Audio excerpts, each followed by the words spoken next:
Bonjour à toutes et à tous et bienvenue pour cette nouvelle vidéo de... Vous avez sans doute vu passer ces images. Ces images, elles nous viennent du Festival de Cannes, qui, après 2 ans de vache maigre, reprend enfin ses paillettes, ses strass, ses stars, ses excès. Le seul problème, c'est qu'évidemment, ce fameux festival du cinéma international qu'est Cannes, qui, je le rappelle, historiquement est né en 1938 en réponse à un autre festival créé par le mouvement ou le gouvernement fasciste mussolinien, qui est le festival de Venise, la fameuse Nostra de Venezia. Eh bien, évidemment, la Seconde Guerre mondiale fera un arrêt temporaire à ce festival et renaîtra finalement sous une forme un peu différente en 1946 jusqu'à aujourd'hui. Sauf que, à partir des années 70, si avant cela, le Festival des Cannes était un festival de promotion du cinéma français et du cinéma international, et plus particulièrement européen, il est très rapidement aussi devenu un outil de propagande. À partir de 1968, on a vu évidemment les mouvements sociaux bien connus qui ont aussi entaché le festival de ce mois de mai 68. On se souvient de ces manifestation à laquelle on retrouvait un certain nombre de réalisateurs, dont Jean-Luc Godard. Et à partir de là, le cinéma du festival, c'est pas seulement contenté de faire du cinéma d'auteur, du cinéma d'art et essai, du cinéma européen en tout et pour tout, mais aussi du cinéma militant, du cinéma engagé, du cinéma politique. Et ça a comme ça évolué, ce qui a été d'ailleurs assez paradoxal dans ce sens où ce fameux festival de Cannes permettait de pouvoir projeter des films militants, des films dénonciateurs, des films coup de poing. Cela dénotait, cela était un contraste assez saisissant avec la superficialité même du festival, ou tout du moins de ses apparats, puisque, comme vous le savez, le Festival de Cannes a toujours été un attrait non négligeable pour faire venir un certain nombre de stars, un certain nombre de gens, de célébrités, et pas seulement du cinéma, mais aussi de la télévision, mais aussi de la culture, parce que, en parallèle à ce festival, il y a aussi un certain nombre d'activités, dont un marché, le fameux marché du film. Tous les distributeurs internationaux se précipitent à Cannes pour justement profiter du festival, pour pouvoir promouvoir aussi leurs films à venir. Le seul problème, c'est que petit à petit, le Festival de Cannes a aussi eu ses contrariétés. Si d'un côté, récemment, le cinéma fait aussi la part belle à l'écologie, à la responsabilisation, à un retour à la nature, etc., il a été aussi le contraste de par son fonctionnement. Les paillettes, les strass, les stars, ça a des exigences, ça a des volontés, ça a des caprices, et de ce fait, ça génère aussi de la pollution. De la pollution à différents niveaux, puisqu'on se souvient qu'il y avait eu ce scandale que pour satisfaire les cocktails, pour satisfaire les big parties, les afters de certaines séances promotionnelles ou voire même de certaines projections, eh bien ça a produit énormément de déchets, et des déchets qui évidemment sont très loin d'être à l'image de ce que l'on pourrait attendre d'un certain aspect écologique du festival. Et évidemment, la Covid a un petit peu ralenti ces événements, même si avant, il y a eu aussi des dérapages. Puisque si le Festival de Cannes est aujourd'hui un lieu où il faut se montrer, parce que c'est là que toute la jet set, évidemment, va se précipiter aussi pour se montrer, c'est aussi une certaine vision du cinéma. Un cinéma plus intimiste, un cinéma, comme je vous l'ai dit, plus engagé, plus dramatique, plus d'auteur. Ce qui a valu parfois, lors de certaines cérémonies et de certaines récompenses, des événements qui ne sont pas anecdotiques sur la culture même du Festival de Cannes. On se souvient de cette salle qui a hué la victoire du film de Quentin Tarantino, Pulp Fiction. Pourquoi ? Parce que Pulp Fiction n'était pas un film qui entrait dans les codes de ce que l'on attend du cinéma de Cannes. on se souvient qu'il y a eu parfois certains dérapages, il y a eu certaines polémiques au niveau de certains choix ou de certaines décisions du jury. Des jurys qui, au mieux de ce que l'on peut estimer être plutôt partial, sont composés souvent de personnalités, à la fois des acteurs, réalisateurs, mais aussi producteurs, mais aussi des acteurs économiques du cinéma. Cette année, il se trouve que le président du festival n'est ni plus ni moins que le fameux acteur Vincent Lindon. Vincent Lindon que j'admire énormément en tant qu'acteur, même si certains de ses choix peuvent être contestables. Néanmoins, si vous n'avez jamais vu l'un de ses récents films qui s'intitule La loi du marché, je vous invite vraiment à voir ce film parce que ce film est vraiment un film d'actualité, on va dire, qui est un film social, mais avec une intensité et qui démontre que Vincent Lindon est un grand acteur. Même si, pour d'autres films, voilà, les choix sont à l'image de ce que l'on apprécie dans le cinéma et de ce que l'on aime regarder ou de ce que l'on déteste voir, d'une manière générale, ce qui est encore plus vrai quand ce cinéma est un cinéma engagé dans certaines thématiques sociales, économiques, ethniques, voire religieuses. Mais ça, c'est tout l'art du cinéma, ils peuvent toucher en effet tous les domaines et tous les genres. Sauf que cette année, après 2 ans de vache maigre, on a pu enfin revoir le festival dans cette image que l'on a de cette cérémonie, et pas seulement avec tout ce que cela entoure. Sauf que,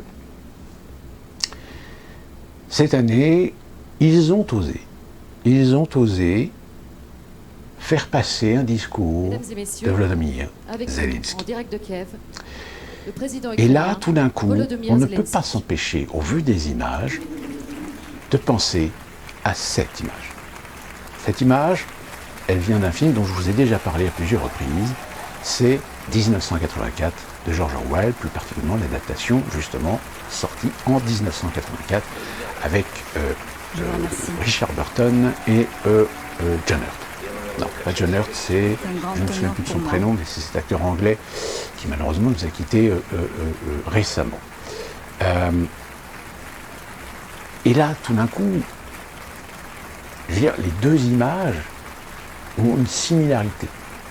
C'est-à-dire le culte de la personnalité dans le roman de George Orwell, le culte du Big Brother, et là, tout d'un coup, tout ce panel du festival, tout ce panel de professionnels, d'artistes qui se lèvent pour célébrer Volodymyr Zelensky. Le culte du héros, le culte de la personnalité. Bien évidemment, comme je vous l'ai dit, Cannes, c'est aussi un endroit où la politique s'est parfois infiltrée par l'intermédiaire soit de personnalités, soit par des organisateurs qui pensent qu'il est bien de mettre en avant certaines personnalités au vu de certaines actualités, voire même des films qui traitent de sujets extrêmement sensibles, même si parfois les traitements sont partiaux ou objectifs. Mais là, on est bien dans la continuité de ce que nous constatons aujourd'hui avec cette guerre en Ukraine, qui, je le rappelle, la guerre de l'invasion russe en Ukraine, aujourd'hui, n'est qu'une étape, n'est qu'un chapitre d'un processus qui a été décidé dans les hautes sphères, de porter l'accent, je dirais, à ce qu'il souhaite aboutir, c'est-à-dire l'instauration d'une nouvelle guerre froide. Et on l'a vu récemment avec l'intégration ou la demande d'intégration de la Finlande et de la Suède à l'OTAN. Donc d'ailleurs, je tiens quand même à préciser que quand on est démocrate, que quand on respecte la démocratie, la moindre des choses sur un sujet aussi important, c'est de faire un référendum. C'est demander l'avis de la population. Or là, il s'agit bien d'une élite au pouvoir qui décide au détriment de l'opinion même. Alors, certains diront oui, mais le Parlement a été consulté. Si vous avez un Parlement en Suède et en Finlande, qui est le même que nous avons en France, c'est-à-dire des gens qui sont en grande majorité des traîtres à la nation, enfin, je ne sais pas, pour moi, c'est sur des sujets aussi importants. Mais vous allez me dire, mais en France, c'est pareil. Hein. Sarkozy n'a pas demandé son avis au peuple français pour réintégrer la France dans le commandement militaire de l'OTAN. Donc c'est bien encore une fois de plus la preuve que ceux qui vous chantent la démocratie se foutent de votre gueule. Donc pour revenir au Festival de Cannes, Cannes commence très très bien dans cet état d'esprit de vouloir prendre conscience et faire intégrer de l'idéologie dans un environnement qui est censé être un environnement culturel, cinématographique. Là, je pense que ce festival est au summum de sa capacité d'assumer un engagement politique et idéologique. Car force est de constater que, et c'est là que ça devient assez intéressant, c'est qu'en plus de ça, c'est promulgué auprès de gens qui, pour la grande majorité d'entre eux, ne sont pas dans le réel. Ils sont dans leur petite sphère, ils sont dans leur petite tour d'ivoire, ils sont dans leurs petits univers de privilégiés. Ils sont dans cette société, dans cette part de la société que l'on séduit inexorablement aux quatre coins de la planète pour leur faire venir dépenser leur argent dans du luxe, dans du paillette, dans du strass. C'est une pure contrariété. Preuve en est, nous avons actuellement Marion Cotillard, qui est en train de se faire allumer sur les réseaux sociaux parce qu'elle se fait détentrice d'une parole écologique, d'une parole environnementale, alors que elle-même et son mari, qui je le rappelle est l'acteur-réalisateur, je n'ai plus son nom en tête, ça y est, c'est parti, qui vivent à Los Angeles, et dont d'ailleurs certaines photos circulent sur Internet où on les voit sur un yacht. On ne peut pas dire qu'un yacht, ça soit très écologique. Mais voilà, c'est bien la démonstration de ces gens qui ont une certaine notoriété, qui ont une certaine célébrité, pour se faire valoir d'un discours, d'une idéologie, d'une bonne pensée, d'une bonne moralité à divulguer auprès des gueux. Sauf que, évidemment, ça fonctionne de moins en moins. On l'a vu pendant l'élection présidentielle, le nombre de sportifs, d'artistes qui se sont exprimés à vouloir absolument voter contre le parti de la haine et il fallait voter Macron, qu'une grande majorité d'entre eux, soit ne vivent quasiment plus en France, ou ne sont pas résidents fiscaux en France, ou pour d'autres, vivent d'une façon privilégiée. Et d'ailleurs, certains, quand ils ont besoin d'exprimer leurs opinions, ils me disent « je sais que je fais partie de ceux qu'on considère des privilégiés ». Ben oui mon gars, donc dans ce cas-là, ce que tu dis, ce que tu vas dire, on s'en branle.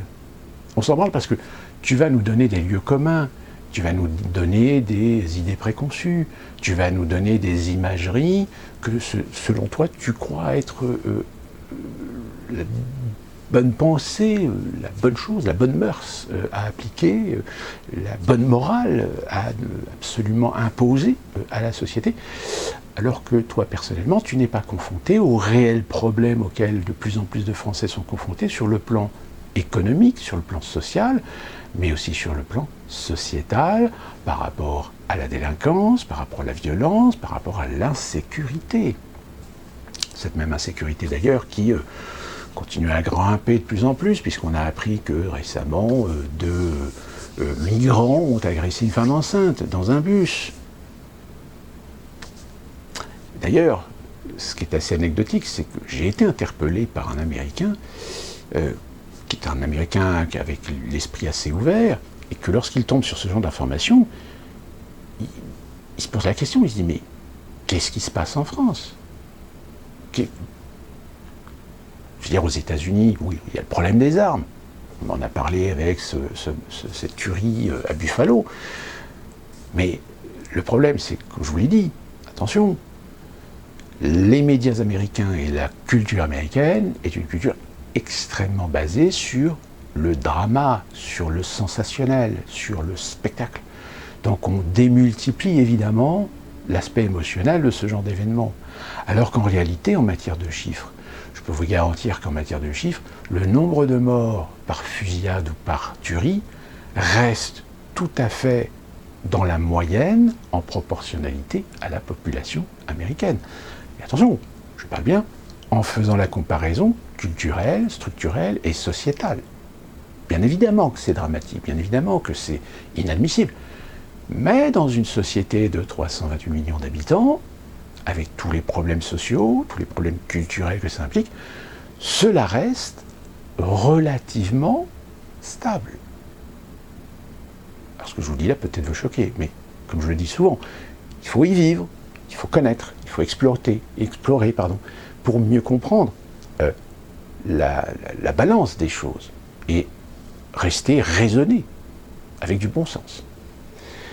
Alors qu'en France, comme j'avais expliqué à cet Américain, c'est le problème, c'est le laisser-faire. Le laisser-faire motivé par des arguments et des idéologies, inspirés par des politiques, des politiciens, des idéalistes, des idéologues, pour une certaine idée du multiculturalisme à la française. Sauf que le multiculturalisme à la française, il fonctionne à partir du moment où tout le monde respecte les règles du jeu. Or, nous acceptons de plus en plus des gens qui ne respectent pas, qui ne veulent pas respecter les règles du jeu. Et en plus de ça, quand on accepte, à la différence de l'immigration auquel nous sommes assujettis aux États-Unis, c'est que nous accueillons des populations qui vivent dans des pays où la culture ou la tradition pousse à la frustration. Le mot frustration résume tout le problème. Ça, c'est un autre débat. Et donc,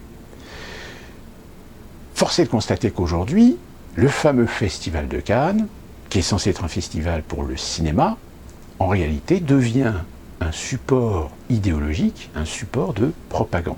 Et du coup, on s'étonne que l'impact, qui était celui qu'on avait déjà il y a encore une dizaine, une quinzaine d'années, le Festival de Cannes, c'était important. Le Festival de Cannes, ça cultivait en effet le rêve du cinéma, le rêve des stars.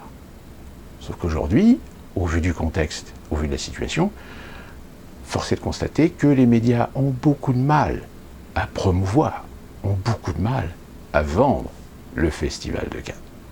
Parce que ce Festival de Cannes, il s'est plus en plus mis à l'image de l'élite, mis à l'image de ces milieux artistiques. C'est-à-dire que ce sont des sphères ultra fermées. Et que même si on vous montre, que même si on expose pour faire rêver le gueux, le populeux, eh bien le populeux, lui, commence à se rendre compte qu'il a d'autres problèmes et que le Festival de Cannes, il n'en a rien à foutre. Et donc, j'ai envie de dire que le fait de mettre Zelensky devant le parterre de ces célébrités, de cette élite culturelle, cinématographique, cannoise, est une erreur. C'est une erreur fondamentale dans ce sens où non seulement ça démontre bien que de toute façon, on n'a pas du tout l'intention de pacifier la situation, on n'a pas l'intention de négocier, et qu'au contraire, on va de plus en plus vers une confrontation, vers un affrontement, non pas en Ukraine, mais avec la Russie. Force est de constater que ce que nous prévoyaient, à partir du 28 février, certains experts, que la Russie, de par les sanctions, allait s'effondrer, force est de reconstater que non, la Russie ne s'effondre pas.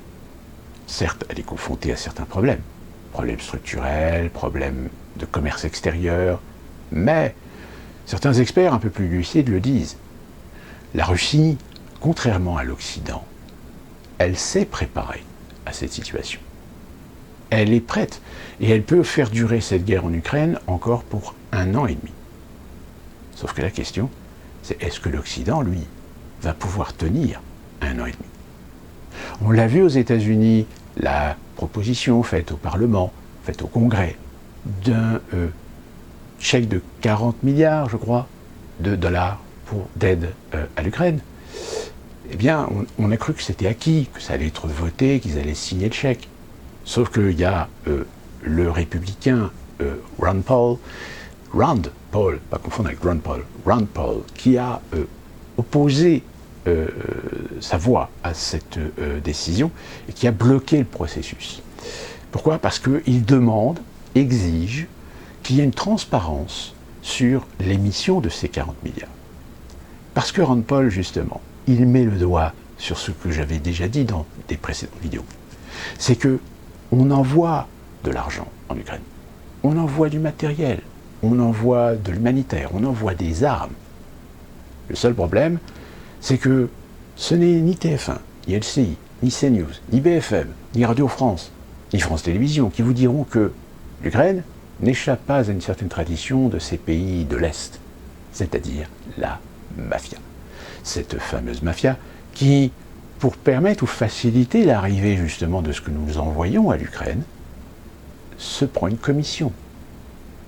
Et quand vous avez des politiciens qui disent « Ne vous étonnez pas si demain en France, on va avoir un attentat de grande envergure, voire même peut-être un attentat islamique, et que les armes qu'on va retrouver, ce sont des armes qu'on avait envoyées en Ukraine », là tout d'un coup, il y en a, les fusibles vont sauter. Et c'est pas faux. C'est pas faux parce que il y a un marché parallèle en Europe. Il y a des réseaux mafieux importants, structurés, très bien organisés, qui arrosent l'ensemble de l'Europe. Et qui va de la Russie, de la Géorgie, de l'Ukraine, de la Biélorussie, mais aussi de Moldavie, de Bulgarie, de Hongrie, de Serbie, de Croatie, du Kosovo. Ce sont des pays qui ont encore quelques problèmes à résoudre, ces réseaux mafieux. Ces réseaux mafieux qui, si on faisait un lien, je pourrais dire aussi que ces réseaux mafieux peuvent avoir aussi des liens avec certains oligarques. Car la réputation et la célébrité, le positionnement et la puissance de certains oligarques ne se fait pas uniquement du fait de leur propre réussite.